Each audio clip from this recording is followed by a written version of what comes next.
Hi there VC, it's Steve Whitty here with another video, and this is a response to a video that James Griffiths, the vinyl professor, posted yesterday, and it was a celebration of black country rock bands from Birmingham, UK.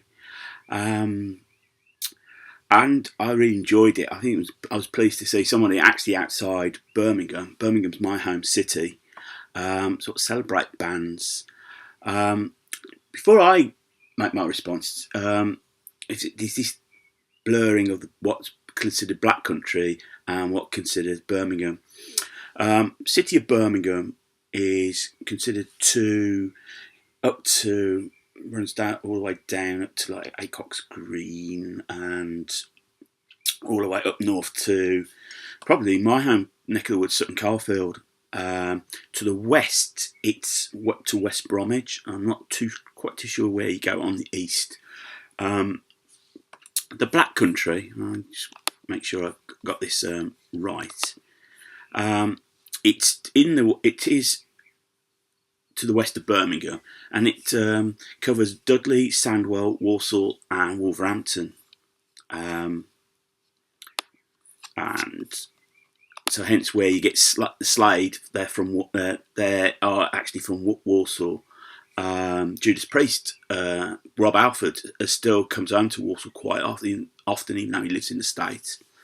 Glenn Tipton, I'm trying to think, I think he might be from Dudley. I know Ian Hill's from West Bromwich. That's the Birmingham side. In fact, people from West Bromwich, some consider themselves more black country than they do Brummies. And you just got to be careful not to call somebody from the black country a Brummie, because you'd probably end up with a bunch of fives for your troubles. So, I have a quick swig. Notice Beatles mug. Yes, they're not from Birmingham. If they were Birmingham and the black country, it'd be a case of She Loves You. James mentioned in his video, obviously focused on The Move, the band he's got particular fondness for, Roy Wood, and ELO, the Jeff Lynne connection. Roy Wood did form ELO with Jeff Wood and with Jeff Lynne and Bev Bevan, but he left. Sort of created differences, and he went on to form Wizard, and who were a very popular band, best known for their singles rather than the albums in the early 70s, and he also went on to his production work as well. Really, never took themselves too seriously, Wizard. Great fondness of watching them on Top of the Pops as a kid. James also mentioned briefly about the Moody Blues. And I think Moody Blues particularly, I would make a mention to Mike Pinder. I've probably already mentioned this in previous videos. Moody Blues really associated for really introducing the mellotron into popular music and using it as a main instrument. And while Mike Pinder did have a job at the company that developed and manufactured the mellotron, so he knew how it worked. It was a temperamental beast. It kept breaking down. It was basically a keyboard with tape loops. So you press the appropriate button, then it will play that tape loop for you. So yes, I'll mention that because the mellotron is for all the songs it's appeared on and all the uses, is a Birmingham, manufactured in Birmingham, and Mike Pinder played a little bit of part in it. Now, as when the Move was initially starting, James mentioned all the early bands. You had Merseybeat up Liverpool, but Birmingham scene was known as Brumbeat, and there were various bands that were going, but probably the kings of Brumbeat would consider to be the Spencer Davis group. Mixture, you've got Spencer Davis with his guitar. I think it's Pete York on drums, who was very jazz influenced. Muff Winwood, who was the bass player, and his bass lines, and probably everybody knows that the the real magic came from Steve Winwood guitar and the Hammond organ, and they got picked up variously by Chris Blackwell. He saw a gig in Birmingham and signed them pretty much straight away. After a few minor hit singles, the hit big would Keep On Running, and followed it with Somebody Help Me, and then Steve Winwood wrote this I'm a Man, which was pretty much, and then Give Me Some Lovin' was another big hit single for him. Steve Winwood sort of tired of being restricted in the band. He wanted to be taken a bit more seriously. And in the Elbow Room, which was a well-known sort of like a venue, but also a meeting place for Birmingham musicians, he went and with Jim Capaldi, Dave Mason, and Chris Wood form Traffic. And Traffic were, after initial hit, a burst in the UK, and I think sort of died off when Steve Winwood left to form Blind Faith. When they got back together, they were really popular in the US. Very underrated band, I think, in the pamphlet of the history of British rock. So that's another Birmingham band, great Birmingham band. Now, James mentioned about Black Sabbath and Judas Priest, and you had sort of your second division bands that never quite got to the top level, but made it to second level. Had some little bit of success. You mentioned Steve Gibbons. You cannot mention Birmingham without Steve Gibbons. But I'm going to mention a couple of other bands, personal favourites of mine. The first one, City Boy. This is their Book Early album. This is the one that features their big hit single, 5705, which I think also charted in the States as well. They had a little bit of popularity in the States. Did a lot of support slots. May have played the Birmingham, the Odeon New Street as well. The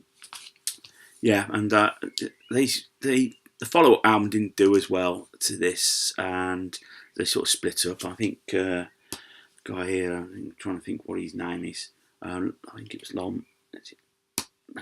Went on to form the Amazing X, with a hit single with Heartache Avenue. Album was produced by Robert John McLang. It was one of his early productions. There we go. And another band that's a particular favourite of mine, still going. They just released an album which charted in the top 30 this year. Magnum. This is their Vigilante album from 1986, which was produced by Roger Taylor from Queen and Dave Richards. Personal favourites. A great writer in Tony Clarkin. Maybe just always seemed to be a little bit out of step with what was going on at the time. Birmingham is a multicultural city, so it's not just about the rock, and reggae plays a big part in the musical history of Birmingham. And an album that's going to celebrate its 40th anniversary this year of its release is Handsworth Revolution by Steel Pulse. As it suggested, Handsworth is a district of Birmingham where majority of West Indian immigrants are settled. Been a lot in the news about Windrush recently, which was the name of the boat that quite a lot of the immigrants came on. This sort of highlights it wasn't a picnic if you were African American living in Birmingham in the 70s. In fact, if you were black in the 70s, it was not nice at all. Regular police checks, and this sort of documents it. It is, to my mind, the finest British reggae album produced by a British band. Then I'll show you another reggae album, another classic, and this is close to being the best. This is UB40 signing off. Now this was, kids that were influenced by the reggae, the Campbell brothers, mainly taking the lead, and it came out in 1980 on the back of sort of like Two Tone, but they were definitely reggae, very influenced there. very politically charged when they first started. It's just a shame that they ended up become a bit of a reggae karaoke band. And obviously, it's in disarray. There's two versions of UB40. Like there seems to be a lot of different versions of different bands. On a side, another reggae band that became very popular, Musical Youth. Single Past the Dutchie became a #1 in the UK. Top 10, top 20 in the US. It's basically a bunch of kids that it was. I think the father the father put them together, and they would sign off. I think they would seem to be deemed a bit of a novelty band. You know, I think the youngest was 11. I think the oldest might have been just about 16. The singer Dennis. Sadly, the bass player Patrick, success, he couldn't cope with it. He couldn't cope with the actual fact that success had stopped, and sadly he passed away.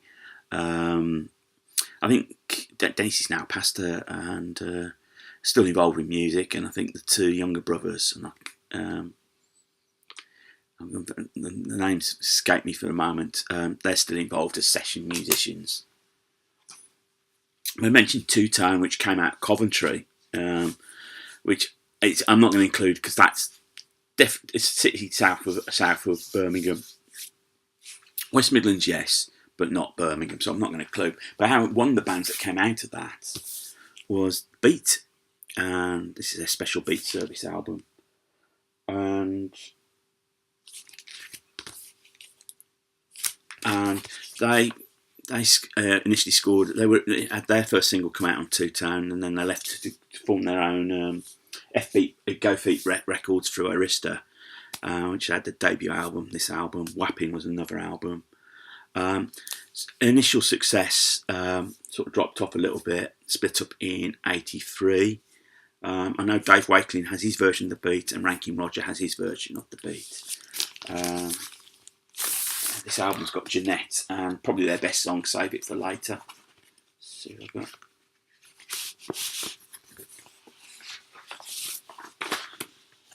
Now, David Steele and Andy Cox, when the band split up, Dave Wakeling and Rankin Roger formed General Republic. David Steele and Andy Cox, rather than put that there, went on and formed Fine Young Cannibals with Roland Gift. Whoop, my case is broke. And had initial success in the UK, but in 1989 with The Raw and The Cooked, they broke really massive with She Drives Me Crazy. #1 in the US, top 10 in the UK, and they sort of disappeared off the face. Spag Motley reappeared, but yeah, they were pop. Huge band from Birmingham at the time. And also, when Two Tone came out, you had special selector of the country bands. Madness was on the tour, then they left the tour primarily because they signed to Stiff. And the replacement is Dexys Midnight Runners. Kevin Rowland had initially been part of the Killjoys, a punk band from Birmingham, and he formed this band afterwards. Kevin Rowland is, as I've probably mentioned before, a bit of a one-off. He does things his own way. Yeah, had #1 hit. This is a fine debut album. This is a really fine debut album. In fact, all their albums, even Tour IA, are really good. Now Gino got to #1, changed the image, and went to like sporty look. They were wearing ponytails and sort of like track tops and like boxing shoes. Then they changed the image again to like the dungarees and wherever, the scruffy look. And then they changed the image again to preppy. And it was all done. And Kevin Rowland never, if you've ever seen Kevin Rowland, he's never one for sitting still. DJing and still going on. So those are some of my favourite bands from Birmingham, and there's a lot more out there, so I'm hoping that a few others can bring some more in, particularly the back country. I haven't delved so much into that. I've gone more into Birmingham. One thing I'll point out, one person that was born from Birmingham, though you'll never consider it from Birmingham, Phil Lynott. everyone associates Finlay's in Ireland, Irish band, and correctly, because he's very proud of his Irish roots. But in fact, Phil Lynott was born in West Bromwich, Birmingham, and basically he was. I was going to say shipped back's probably too harsh a word, but because he was born out of wedlock, which was considered quite a thing, particularly as his mum was Irish, he was moved and looked after by his grandparents in Ireland. So, excuse me, my voice is croaking up. So that's my contribution to Best of Band from Birmingham. If you've come across this channel before and you like what you see, click on the subscribe button. Thumbs up, thumbs down. Always like the interaction. Feel free to comment. I will get back to you. So thank you, James, for such a wonderful video yesterday. It's got me thinking. I was planning on doing a video on something else, contest entry, but this sort of overtook what I wanted to do. So I'm pleased with that. Enjoy your Sundays. I'm finishing off listening to that batch of records I got last week. I've got a couple more to do, so I've got to clean them, and I'll probably listen to them as well. Last day of the footy season as well in the Premier League. Not that I'm too bothered, but and so enjoy your Sunday. Be good to yourselves. Look after yourselves. Keep spinning. More importantly, keep smiling.